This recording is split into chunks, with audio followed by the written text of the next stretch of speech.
Positive Lens Podcast. I'm your host, Scott T. Each week, we will bring you positive law enforcement news stories from across the globe, shared by departments and citizens like yourself. In our Getting to Know Your Local Leo segment, we will speak with a member of the law enforcement community about everyday life and most things non-law enforcement, as we hope to adjust your focus so you see that members of your local law enforcement community are not much different than you and me. Greetings and welcome to episode 21. Meet John Kelly, Overcoming Alcoholism, Addiction, and Adultery, Part 1.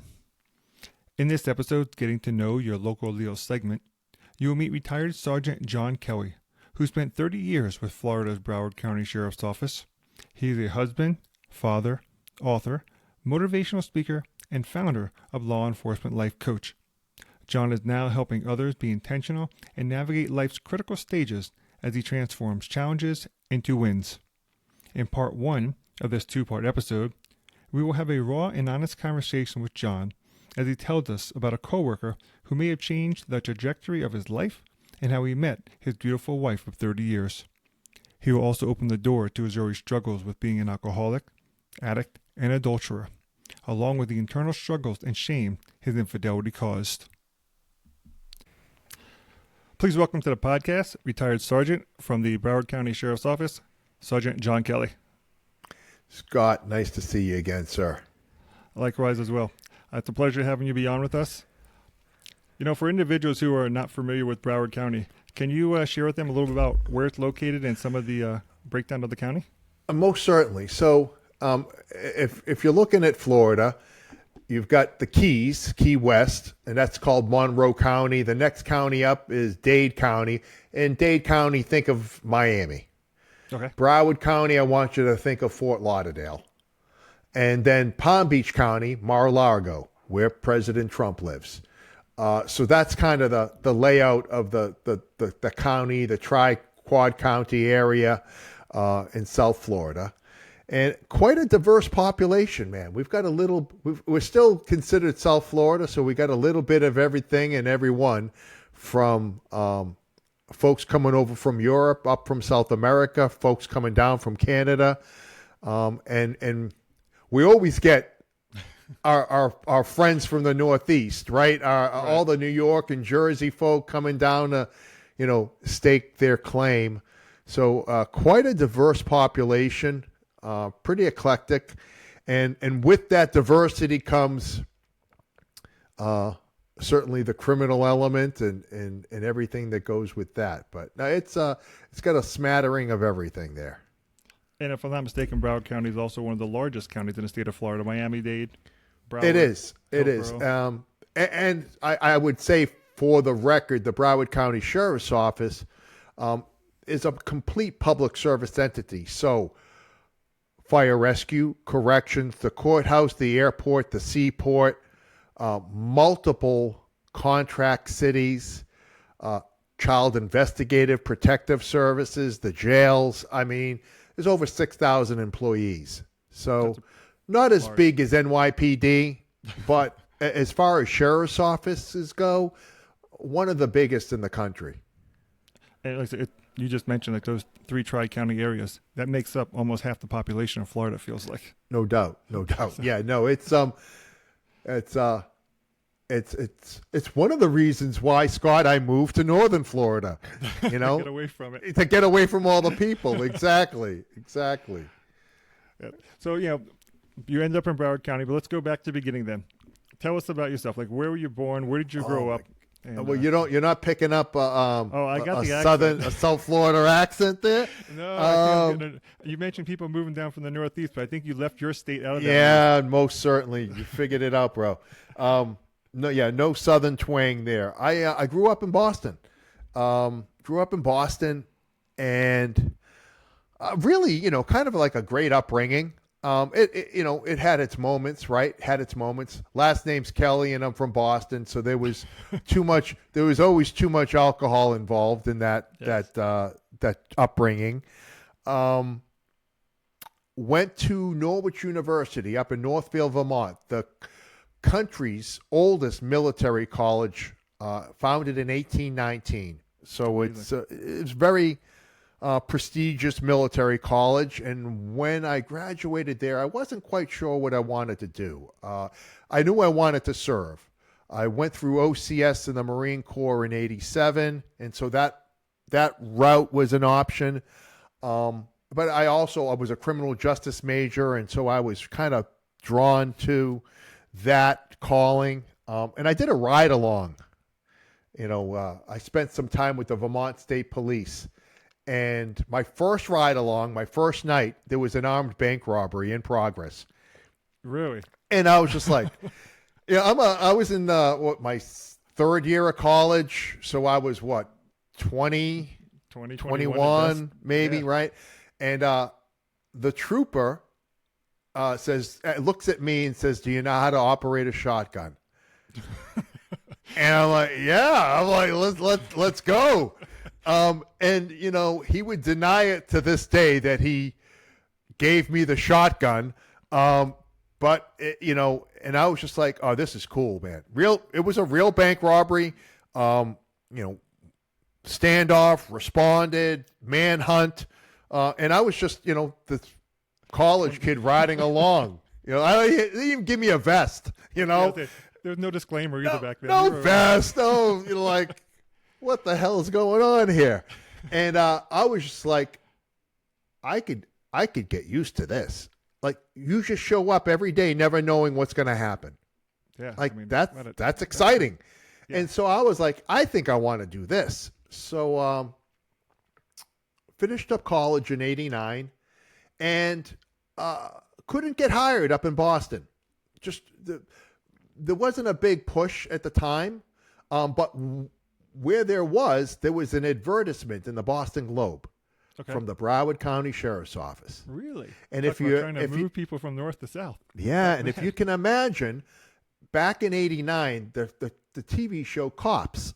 Yeah, had just started. Yeah, with the famous song. We all hear it all the time. Yeah, exactly. Well, exactly. And they were like, "Well, come join the Broward County Sheriff's Office, like the birthplace of cops."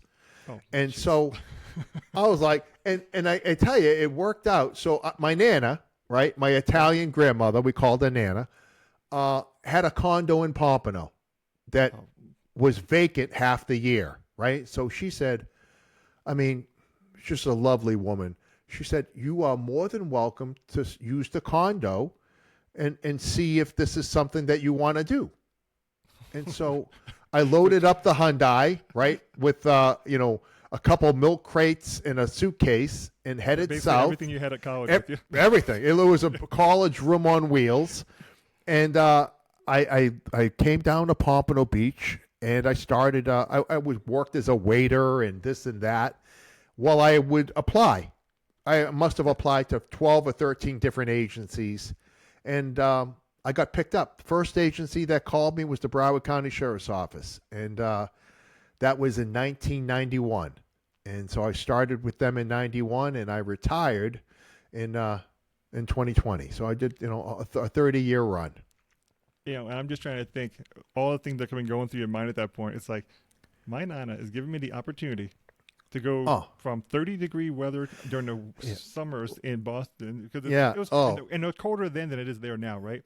Down to it's crazy, South Florida, young guy, and now you're getting the condo to use. Listen, and Scott, I didn't tell you that the condo was on North Ocean Boulevard that faced the ocean, and it was the penthouse. So, it was just like, come on.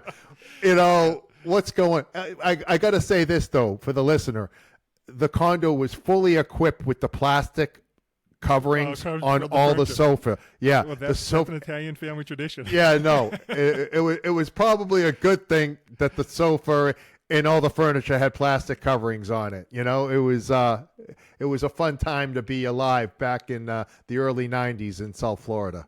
And, I have to go to the Italian piece of it because we all joked that the only people that had plastic coverings on the furniture were Italians back then. Oh, yeah, no. That's it. The last name's Della Russo. So, that's what you're getting, my friend.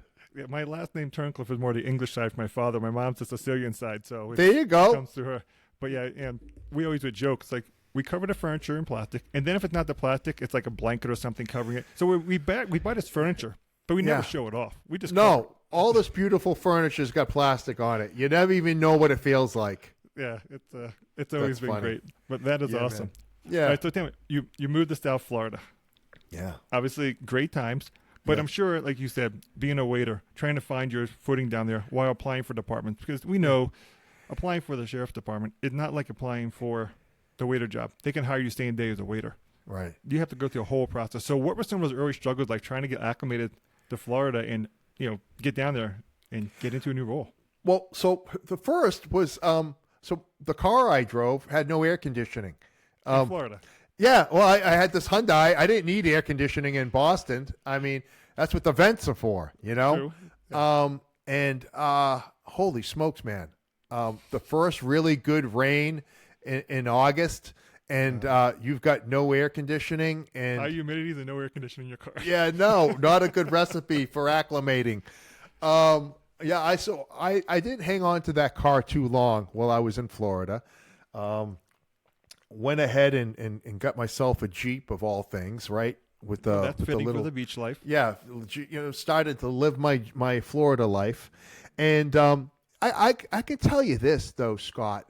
I met a group of people in the restaurant business, and the restaurant business is kind of notoriously known for some bad actors.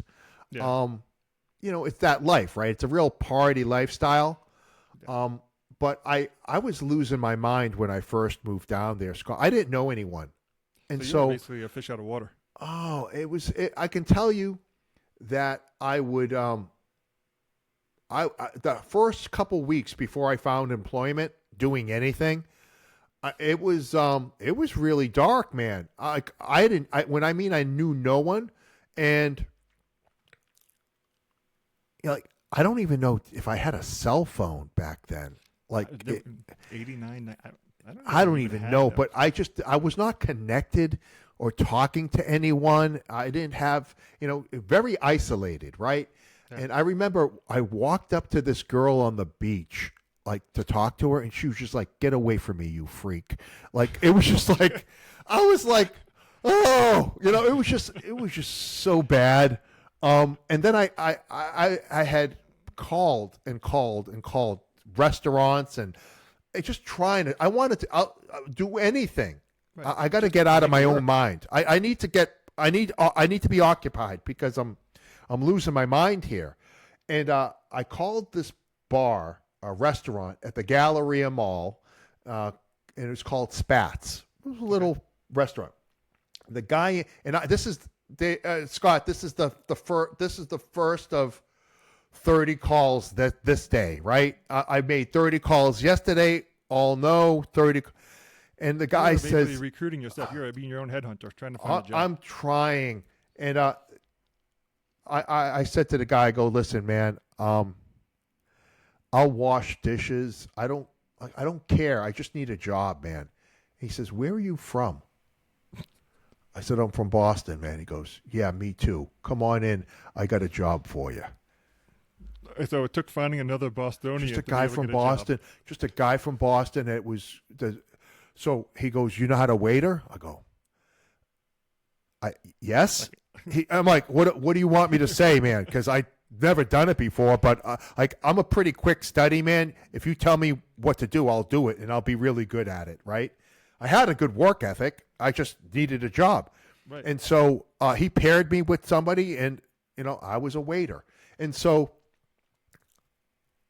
this started becoming my little tribe.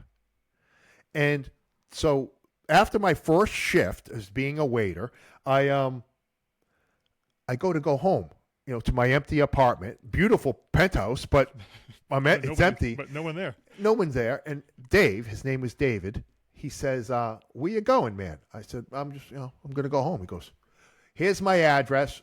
We're having some folks over. Come on over. We're going to take the boat out. Okay. I show up to this guy's house. He's got a beautiful house on the intercoastal, and he's got this Donzi out back, the speedboat. Not just any boat. And I am, at the time I was still drinking, I am sitting on the engine cover. with a Miller Lite and a beautiful girl next to me and him and 6 other people. And he looks over at me and goes, "So how's your day going?" And I just said, man, what a difference a day makes. I was, in tears the day before. Right. And it took one person giving me an opportunity, to change my entire perspective. To the point where Dave, I had him in my wedding. He was one of my groomsmen. That was going to be a question. You still talk to the guy. Yeah, he was one of my groomsmen. And that was awesome. And the thing that was kind of neat about that whole, that's a real party crowd. Right. The minute I started going to the academy, nobody is allowed to do anything around John. Because you have to report everything. You're you just don't want to put me in they didn't want to put me in a compromising position. Yeah. They were real friends. They looked out for me. And that was my introduction to Florida. And it was, I got to tell you, it could not have been more memorable for me. Yeah, the awesome part of that story is it's also about life. One individual, out of a happenstance, asked you for or offered you an address to go over to the house. Yeah. And had he not done that, and you're stuck in Florida for 2 more weeks, 3 more weeks, who knows what happened? You might just say, I'm going back to Boston at this point. I don't know anybody. This isn't working out. And, my mother, I think she was praying, right, that I didn't come home. Because I think she, for a bunch of different reasons, but I think she was really hoping that this was the opportunity to start my life, right? Yeah. And, I don't know if that didn't happen, would I have gone back to Boston? I go back to Boston, I don't meet my wife. Right. I don't have my daughter. I mean, the whole trajectory of my life changes with one decision. Yep. And off of a coworker. Yeah, and a random act of kindness, man. Unreal. So you mentioned your parents probably didn't want you to come back from Boston, but how did they feel about you going into law enforcement? Because you think about it, I'm sure at some point when they said, "Why do you want to do it?" you told that story the right along. Yeah. And every parent worries about their children, and now you're like, "Hey, I saw the ad in Broward County. I'm going to go down to Florida where you see this TV show glorifying this to be a police officer." How did they take that? I know they were proud. I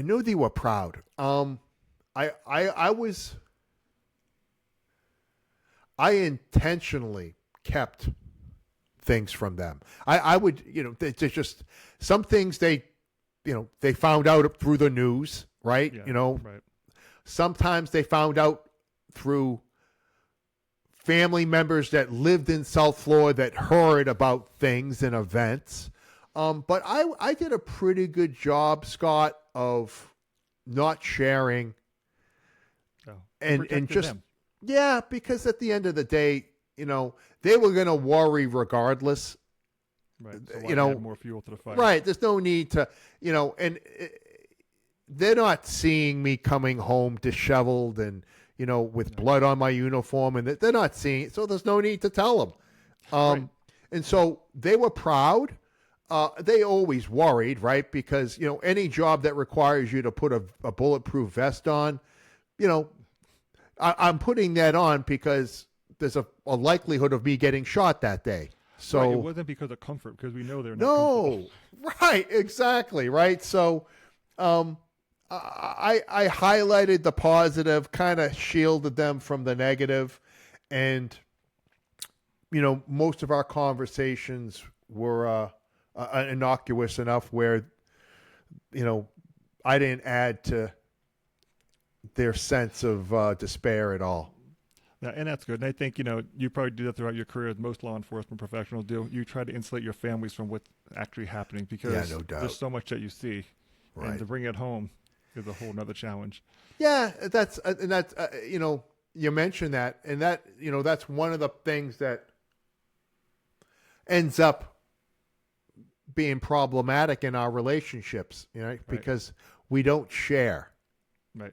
And right. You don't communicate to certain parts. So everything shuts down and gets funneled lower and lower. Yeah. And it's a perfect recipe for marriages not succeeding. Yeah, You I know? know we'll probably get into some of that as we go through. Sure. It's one of the challenges in the law enforcement community. Military, law enforcement, all of them run into those, but you hear about it in law enforcement a lot. Sure, I definitely no want to doubt. hit on those points. Yeah, but I absolutely. want to ask you, though, so you're in the job, first few years. I'm sure you still have this core group of friends. They took you in when you first got there. Right. But now you are no longer in the academy. You're out.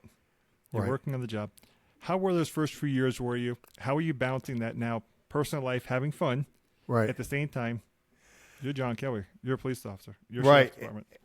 And you know what happened, Scott? And I did a horrible job of maintaining those initial friendships that weren't law enforcement. Mm.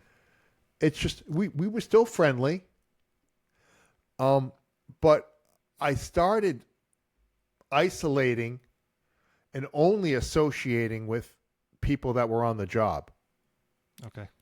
And And Dave's in this account. Yes, and Dave is a part of this at that point. right. And I'm distancing myself from him. Still friends, but Right. we're still friends, right? I got on in 91. I got married in 95. He was a groomsman in my wedding. So, but there's a slow distancing that occurs. And eventually, like that whole group, we just start, no animosity. Like if I was to see him right now, we'd give each other a big hug and, and how have you been for the last 25 years, right? But it's that culture. You became more a part of the police culture versus the friendship culture there. I allowed that to happen. And I think a lot of first responders allow that to happen. I think it takes being intentional and it takes real effort to maintain relationships outside of this first responder community. And I didn't do that. I didn't do that to my own detriment. Like they made me better.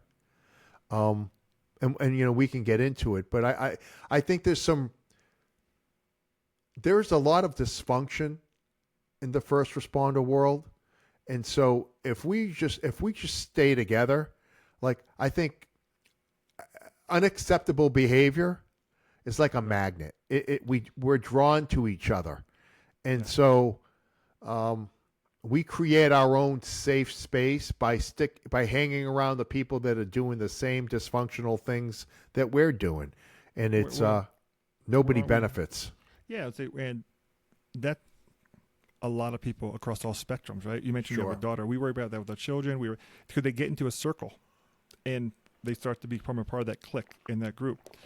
And then you get insulated and you protect each other. And now that protection feels like, okay, they're looking out for me. I'm looking out for them. Yeah. And everything else gets further and further away. But for you, like you said, the people who picked you up when you got there are now kind of in a distance. Yeah, they're on the outside. They're on the outside. And then you unfortunately, you confuse enabling behavior with supporting behavior. People aren't supporting you at that point. They're enabling you. And, one's positive and one's not. And so, we start confusing and getting confused on what's actually beneficial for the individual. And that's a hard balance to learn. And also because you don't want to pull yourself out because now you are part of it. And stepping away feels bad. No doubt. No, you start setting yourself up for a lifetime of bad decisions. So let's talk about a good decision, though. Yes. 25. You get married to your wife, you said? 25 years? No. Next month, March 10th, we'll be married 30 years. 30 years. That's right. It was 25 years since we would be talking to Dave. Yeah. Right, so yeah, exactly. 30 years next month. Congratulations. That's Thank a huge you. accomplishment. I tell you, which means you're not a statistic of law enforcement. Listen, despite my best efforts, Scott, despite my best efforts to destroy my marriage, and God knows I tried, Mrs. Kelly wouldn't let that happen. She's an amazing woman. So let's talk about that amazing first date. A couple things. Well, how did you meet her? Was she the person on the back of the Donzi? No. Okay. No, God, no. No, she doesn't know that story. Well, you better don't let her listen to the podcast. Pretty sure she does. But, a friend that I went to the academy with had a girlfriend who was a hairdresser. They worked together. and she had just broken up with her boyfriend, and the girlfriend said, "Hey, you got to meet this guy." And we met for it was during the holidays, and she was at a Christmas party, and there's a place on State Road 84 called Lester's Diner. Okay. And it's where everybody goes to have. It's open 24 hours a day. You can go in there at any time and get a sandwich or coffee or breakfast. And so I was going to meet them for coffee. They were just wrapping up a Christmas party. It was probably 11 o'clock at night. I got stuck with a late call. And so, great first impression. Yeah, it was just like, oh, come on. And I'm zooming around trying to resolve this issue. They were waiting on me for about an hour. Like, I was an hour late. And, Nicole was getting antsy. But the girl was like, oh, he's on his way. He's on his way. Just give him a minute. And I think we had pagers back then. Like, so there's no texting or phone calls. It's just... And so I finally get there. They've been there forever. And like, she's wearing this red sequin dress. Like, she was at a Christmas party. And I went, holy shit. I can't believe that this is a real person. It looked like Marilyn Monroe. Like, I was just like, we had, coffee. I said, I'm so sorry. She understood. Her dad was a cop. Okay, so there is an so understandable part of she's that. like, oh yeah, like my dad's a cop, Miami Beach cop, blah blah blah. And so I said, listen, let me make it up to you. So we exchanged numbers and all that, and then we went on our first date. The next week, right before Christmas, we went on our first date. And I think a real Romeo. I think I took her like go-kart racing and like something else, like stuff that I knew she would love, right? And so yeah, man, that was the start of. We've been together for like 32 years. That's outstanding. Yeah, man. She truly, people get corny about their significant others. She is my absolute best friend, and. There's nobody. I'm not a guy's guy. I don't shoot pool. I don't throw darts. Not anymore. I don't do any of that. If I have free time, it's spent with her. That's outstanding. Yeah, man. It's especially at 30 years, because that's, all of our marriages go through that roller coaster. And you always have to reinvent almost that connection. You can't. Right. Yeah, and I don't want to paint an inaccurate picture. There were times that I was not a good man, right? I was not a good husband, not a good father.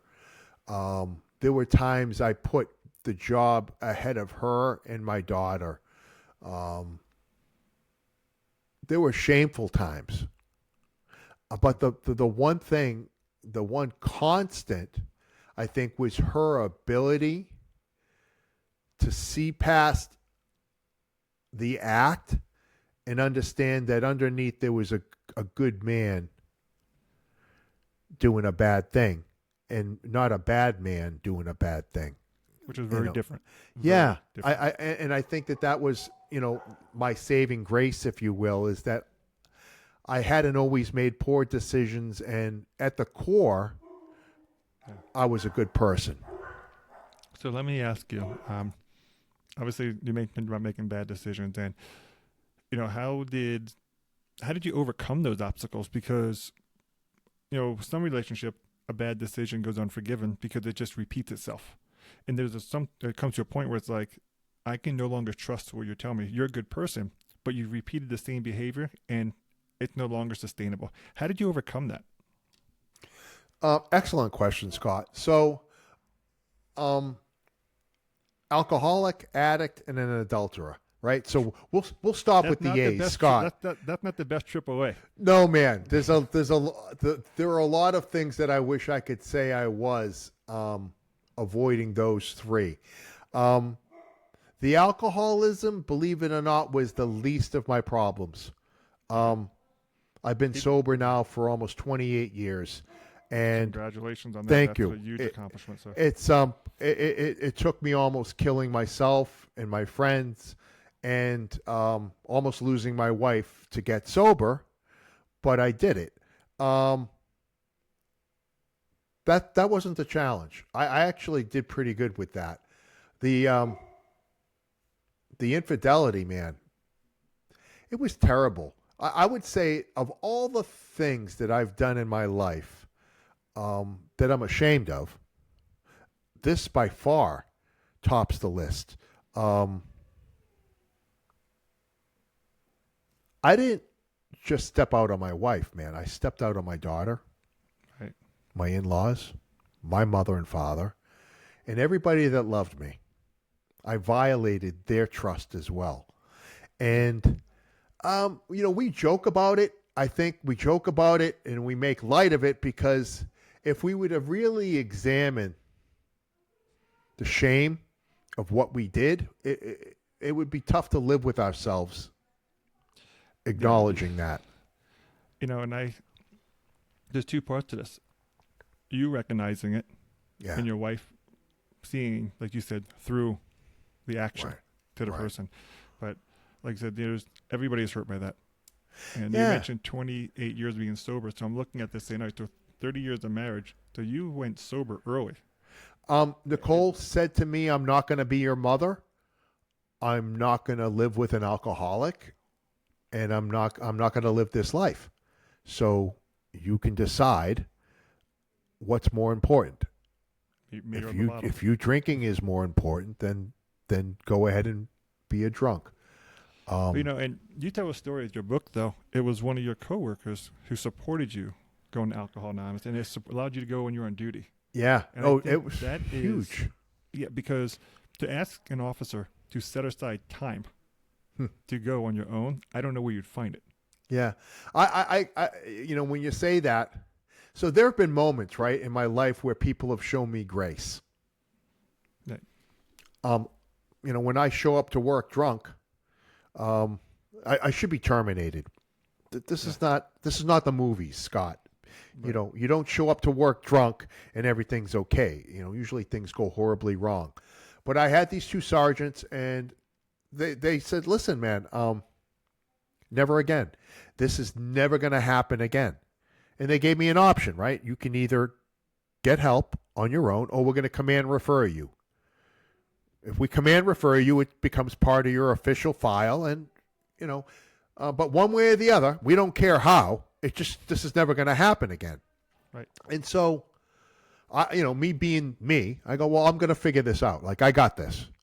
And I called the EAP. I had nowhere to turn to, or employee assistance. Right. Yeah. And I said, there's a woman named Judy Cowles. She's a sweetheart. She was there the entirety of my career. And she's just recently retired. She's an amazing woman. And I said, hey, Judy, it's John. I've got a problem drinking. I need some help. She gives me a number. Give this guy a call. Well, that was it. That was scary EAP. I've got a problem. Here's a number. Give him a call. Couldn't have been any simpler. And, you know this, Scott, because you read the book, but they have AA meetings for cops, ran by cops. What are you going to do? I mean, AA meetings for cops, ran by... So I go to my first meeting. On duty. My sergeants approve it. They don't ask anybody's permission. They're just like, hey, do what you got to do. And, and that starts that sobriety journey. I got a shift change. My schedule changes. Don't worry about it. We got you covered. Keep going to your meetings. And so, they showed me like real time a lot about like what caring and good leadership looks like, what it means to take care of your people. Yeah, man. And so, I got through that with their help. My wife basically laying down the law saying, I'm not having this. And so I'm funny like that, Scott. Like once I know what the right course of action is, I'm relentless. Once I know what the right thing to do is that I need to do, I do it. And, when it came to the infidelity, it was, I'll get, the Reader's Digest version of it was, I never talked. I never had a difficult conversation with Nicole. I wouldn't. And years of not communicating, inserts wedges, leads to indifference. And then, Right. Next thing you know, we can't have the simplest of conversations. And it gets to a point where, she's not attracted to me anymore. We're not being intimate anymore. And I just throw my hands up in the air. I'm done. I'm not gonna address this. I've never addressed any issues in our relationship. I'm certainly not going to talk about this one. Right. And and I stepped out on my marriage. And like I said, by far the most, it's the one thing I almost killed myself over. Really? Yeah, and I think of all the times that I fought for my life, in the street, and those life and death struggles were easy compared to what I placed upon myself. And it was self-inflicted. Yeah, man. Let me ask Self-inflicted. you, how old was your daughter when that first started? Oh my God, maybe she was 7. So when did she start to? Because moms have different relations with their children than dads, right? Right. I say I'm a great dad, but I know the moms have a different connection. How Yeah. did 7 years old, her mom's behavior changes? She might see things that you're not seeing. How did that work for your daughter? I thought that, so my Nicole and I, we both thought we were doing a good job of insulating my daughter from everything that was going on between us. Right. So my wife never kicked me out of the house, Scott. That actually helped because for your daughter, it showed stability in the house too. It did. It also forced me to have a front row seat to the impact of my decision. That's true. I got to see my wife curled in the fetal position every day, sobbing over what I have done to my family. She had said, if you want to leave, go ahead and leave. I'm not making that decision for you. She's not making it easy for you. No, she wasn't. She's like, if you want to leave this family, leave it. But I'm not kicking you out. And so, which is a big difference, I say, too, because if you leave, now you're walking out on your family versus her pushing you away. I mean, that's a psychological battle on you there. let me tell you, she, I don't know if she knew what she was doing or if that was just the way she is, man. I don't think she had the mental capacity to be tactical about this. Yeah, not at that point in her life. Her No, emotions are I think this was just the way she saw life. Like, Yeah. I'm not kicking you out. If you want to leave us, then leave us. And I didn't. I didn't know what I wanted. So I would sleep on the couch. Yeah. And before Brianna would wake up, I'd get in bed and Nicole would get out of bed and start her day. And we did this charade for months, a half a year. Wow. And, we started going to therapy, marriage counseling. And believe it or not, in counseling, I could say things to the therapist in front of Nicole that I could never say to Nicole. Isn't that amazing? It was the most. It was my first encounter with therapy. I probably needed it, before, but I just never took advantage of it. And That wasn't the question to the AP. That was more about the alcohol. yeah. It wasn't about the marriage. yeah, holy smokes. I went ahead and my wife, like, her jaw dropped. She's like, I never knew. Like, I would bring up things every session. She was like, I had no idea. Like, how were you supposed to know? I never communicated any of these issues or problems that I had. And, she said something that was very impactful. And, to this day, I share it when I present. We hope you enjoyed part 1 of this episode's Getting to Know Your Local Leo segment with retired Sergeant John Kelly. Save the date in your phone or mark your calendars now. Part 2 will be released on Monday, March 24th. You will not want to miss the second half of this episode as John takes us deeper into his story and his exceptionally rewarding post-law enforcement journey. If you liked this episode, Follow us on Spotify, Apple, or wherever you get your podcast. Provide us your feedback in the comments and leave us a rating or review. We truly appreciate your opinion. And then follow us on LinkedIn or Facebook to get all the latest updates. Remember, you can always find places that will share negative law enforcement news stories. But here, at Your Positive Lens, you will only find your positive law enforcement news stories. Once again, I'm your host, Scott T. Thanks for listening, and we'll capture you on the next Your Positive Lens.